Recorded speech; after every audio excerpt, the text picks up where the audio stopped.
नमस्कार दोस्तों, आप सभी का आपके YouTube channel GM education online class में हार्दिक स्वागत है। दोस्तों, ये जो आपको वर्कशीट फर्स्ट दिख रही है कक्षा 10 के लिए बहुत ही इंपॉर्टेंट है, क्योंकि बोर्ड के एग्जाम के अंदर मैथ के अंदर 30 प्रश्न वो एक नंबर के आएंगे, जिनमें से फर्स्ट जो क्वेश्चन होगा उसके अंदर 12 क्वेश्चन होंगे जो ऑब्जेक्टिव टाइप क्वेश्चन होंगे। तो उन क्वेश्चंस के लिए ये बेहद इंपॉर्टेंट क्वेश्चन है ये। तो दोस्तों देखिए, वर्कशीट फर्स्ट का जो पहला क्वेश्चन है वो है, निम्न में से कौन सी संख्या एक अभाज्य संख्या है। अब अभाज्य संख्या क्या होती है, ये कौन सी होती है? वो संख्या जिसमें एक व समूह संख्या को छोड़कर के किसी का भी भाग ना जाए, अभाज्य संख्या कहलाती है। देखिए इधर से शुरू करते हैं। 15 के अंदर 3 का भाग जा रहा है, 5 का जा रहा है, मतलब ये अभाज्य संख्या नहीं है। 16 के अंदर 2 का 4 का 8 का जा रहा है, मतलब अभाज्य संख्या नहीं है। 25 के अंदर 5 का भाग जा रहा है, अभाज्य संख्या नहीं है। 29 के अंदर किसी का भाग नहीं जा रहा है, तो अभाज्य संख्या कौन सी होगी? 29। यानी कि उत्तर क्या होगा इसका? ए होगा। अगला देखिए, निम्न में से कौन एक अप्रिमेय संख्या नहीं है? अप्रिमेय संख्या नहीं है। अगर हमें ये पता है कि अप्रिमेय संख्या कौन सी है तो हम नहीं का उत्तर दे सकते हैं। तो अप्रिमेय संख्या कौन सी होती है, एक बार देखिए आप। जो भी अभाज्य संख्या होती है 2, 3, 5, 7, 11, 13, इनके ऊपर अगर अंडर लगा दिया जाए तो ये अप्रिमेय संख्या प्राप्त हो जाती है। अब ये अप्रिमेय संख्या अगर किसी के जोड़ में है, गुणा में है, घटाव में है, भाग में है, या फिर इन अप्रिमेय संख्याओं के जोड़ में, घटाव में, गुणा, भाग, इनके अंदर अगर कोई अन्य संख्या है तो वो भी क्या होगी? अप्रिमेय संख्या होगी।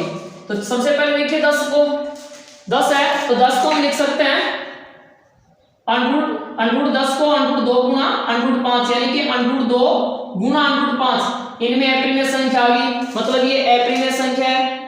24 के अगर हम टुकड़े करेंगे तो 24 को लिख सकते हैं हम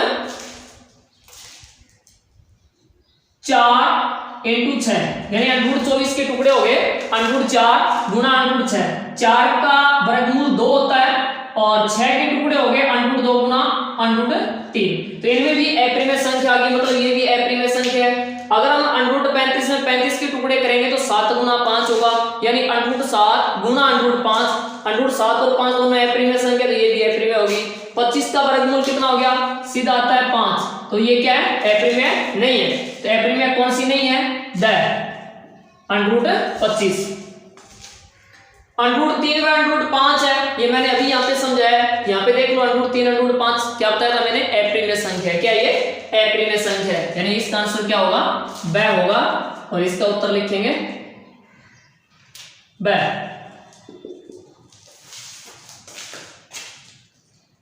अगला देखिए चौथा, वास्तविक संख्या होती है। क्या होती है वास्तविक संख्या? ये जो आपकी पहली प्रश्नावली है उसका नाम भी वास्तविक संख्या है।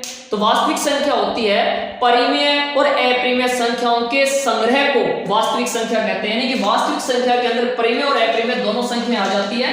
तो देखिए, वास्तविक संख्या होती है केवल परिमेय संख्या नहीं, केवल अप्रिमेय संख्या नहीं, परिमेय और अप्रिमेय दोनों होती है। इसमें क्या होती है? दोनों होती है। तो इसका आंसर क्या होगा? चौथे का हो जाएगा स, और यहाँ तीसरे का हमने लिखा है ब।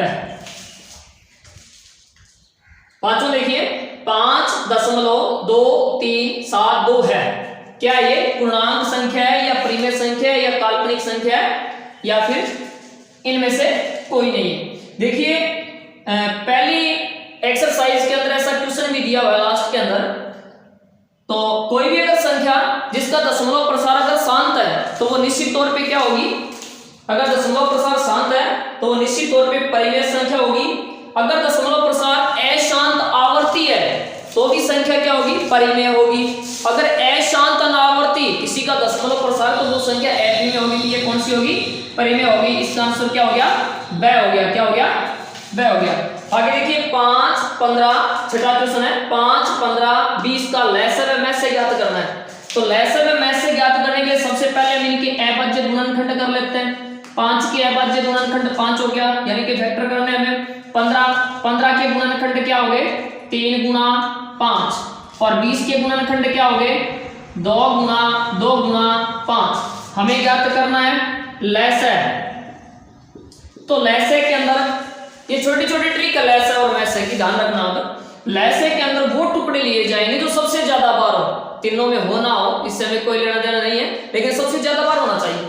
देखिए यहाँ 5 है वो सबके अंदर एक एक बार है, 5 ले लिया। 3 है वो इनमें नहीं है, इसमें एक बार है, 3 को ले लीजिए।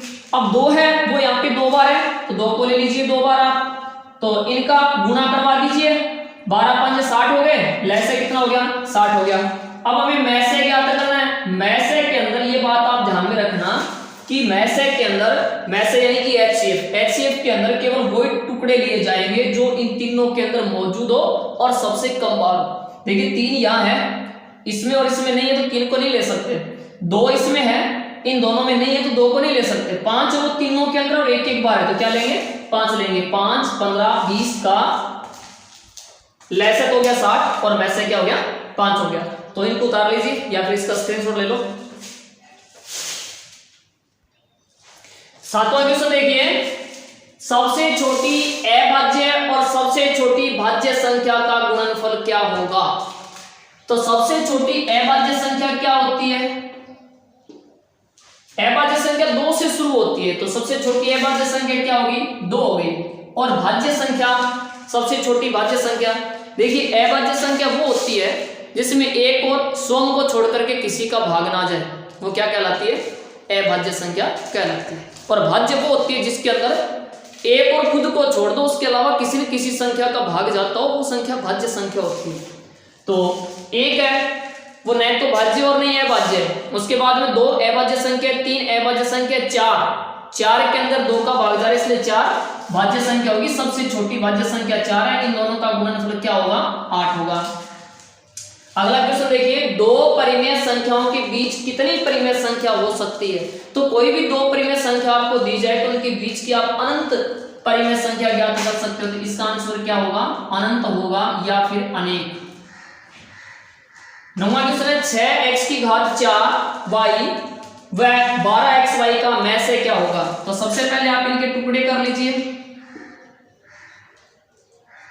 6x की घात 4 गुना y, इसमें 6 के टुकड़े हो गए 2 गुना 3, और x की घात 4 के टुकड़े हो गए x गुना x गुना x गुना x और गुना में y। 12xy के टुकड़े, तो पहले 12 के टुकड़े कर लो आप। 12 के अभाज्य गुणनखंड होगा 2 गुना 3 और गुना x गुना y। हमें ज्ञात करना है इनका मैस है। मैस है के अंदर वो गुणनखंड लिए जाएंगे जो दोनों के अंदर मौजूद और कम बार हो। देखिए 2 यहाँ एक बार और यहाँ पे 2 बार है, कितनी बार लेंगे हम, 1 बार लेंगे। 3 यहाँ 1 बार है, यहाँ 1 बार है, कितनी बार लेंगे हम, 1 बार लेंगे। और x है वो यहाँ पे 4 बार है और इसमें 1 बार है, कितनी बार लेंगे, 1 बार लेंगे। y दोनों के अंदर 1 बार है, कितनी बार लेंगे, 1 बार लेंगे। तो मैं से क्या हो गया 6xy। 10वां क्वेश्चन देखिए, यदि p तथा q 2 अभाज्य संख्याएं हैं तो उनका मैं से पै क्या होगा। मैं से पै मतलब महत्तम समापवर्तक अर्थात HCF क्या होगा। तो 2 अभाज्य अगर संख्याएं हैं तो उनका हमेशा HCF 1 होता है। कितना होता है, 1 होता है। इसका आंसर क्या होगा, 1 होगा। 11वां क्वेश्चन है, 216 के अभाज्य गुणनखंड लिखिए। तो 216 के टुकड़े कर लेते हैं। 216 के अंदर 2 का भाग 108 बार जाएगा, 108 में 2 का 54 बार, 54 में 2 का 27 बार। यहाँ पर कर रहा हूं मैं। 27 के अंदर 3 का 9 बार, 9 में 3 का 3 बार, 3 में 3 का 1 बार, 3 में 3 का 1 बार। तो 216 के अभाज्य गुणनखंड क्या हो गए, देखिए 2 यहाँ 1 2 3 बार है, तो 2 की घात कितनी होगी, 3 होगी। और 3 है वो 3 बार आ गया, तो 3 की घात 3 होगी। ये 216 के अभाज्य गुणनखंड हो गए। तो इसका स्क्रीनशॉट ले लीजिए या फिर इसको नोट कर लीजिए। 12वां क्वेश्चन है, 0 से 50 के बीच कितनी विषम संख्याएं हैं। अब ये तो पता ही है आपको कि जब हम 1 से गिनती शुरू करते हैं तो पहले विषम संख्या आती है, फिर सम विषम सम विषम सम विषम ऐसे चलती रहती है। तो 0 से 50 के बीच में विषम संख्या, या तो आप इसकी सीधी गणना कर सकते हो कि इनके बीच में वो 25 विषम संख्या आ जाएगी, या फिर 5वीं प्रश्नावली का सहारा लेकर के आप ज्ञात कर सकते हो। कैसे ज्ञात करोगे, देखिए आप विषम संख्या 1 से शुरू होती है, 1 3 5 और 50 के बीच तक 49 तक हो जाएगी। तो यहाँ 1 का मान तो हो गया 1, और डी का मान होगा a2 माइनस a1, 3 माइनस 1 बराबर 2, और हमें लास्ट पद दिया गया है यानी कि nवां पद दिया गया है 49। सूत्र होगा इसका a plus n minus 1 Guna d बराबर 49। a का मान 1 है, n का हमें पता नहीं ज्ञात करना, और d का मान 2 आ गया 49। एक यहाँ प्लस में उधर जाती माइनस में हो जाएगा, इधर रह गया n माइनस 1 गुना 2 बराबर 49, माइनस 1 बराबर 48 आ गया। 2 यहाँ गुना में है, इधर जाते किस में हो जाएगा, भाग में हो जाएगा, बराबर क्या आ गया 24। एक यहाँ माइनस में उधर जाते किस में हो जाएगा 24 के प्लस में यानी कि 25। तो कितनी विषम संख्या है, 25 विषम संख्या। कितनी है, 25 है। या फिर सीधा क्या कर सकते हैं, एक नंबर का क्वेश्चन है, सीधा लिख सकते हो आप 0 से 50 के बीच में 25 विषम संख्या है और 25 ही सम संख्या है।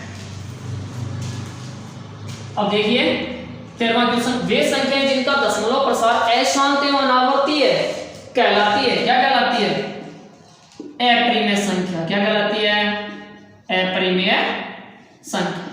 देखो जिनका दशमलव प्रसार अगर शांत है तो वो परिमेय संख्या होगी, अगर अशांत आवर्ती है तो क्या होगी, परिमेय होगी, अगर अशांत अनावर्ती है तो क्या होगी, अपरिमेय होगी। ऐसी संख्या लिखिए, अगला क्वेश्चन है, ऐसी संख्या लिखिए जो न तो अभाज्य है और न ही भाज्य है। ये तो सभी को पता है। ऐसी संख्या क्या होगी, एक होगी जो न तो भाज्य और न ही अभाज्य। तो ये आपकी जो वर्कशीट फर्स्ट है वो कंप्लीट हो चुकी है, और ये वर्कशीट फर्स्ट है वो देखिए, आप मैं आपको बुक दिखा रहा हूँ, कार्य पुस्तिका। ये देखिए आप बुक, बड़ी अच्छी बुक है ये। इनके अंदर जो आपकी मैथ की बुक है उसमें से सारे क्वेश्चन है इसके अंदर। और दोस्तों ये इतने इंपॉर्टेंट है कि आपका जो बोर्ड का एग्जाम होगा अभी 16 मार्च 2023 से आपके एग्जाम शुरू हो रहे हैं कक्षा 10 के, तो उनके अंदर जो मैथ का पेपर होगा उसमें पहले जो 30 क्वेश्चन है वो एक एक नंबर के आएंगे, जिनमें ब्लैंक्स होंगे, ऑब्जेक्टिव टाइप होगा और आंसर देना होगा। तो उनके लिए बेहद इंपॉर्टेंट पुस्तिका है। और इसके मैं आपको वर्कशीट है वो करवा रहा हूँ। फर्स्ट वर्कशीट तो आपकी हो गई है, सेकंड नेक्स्ट वीडियो के अंदर मिलेगी आपको।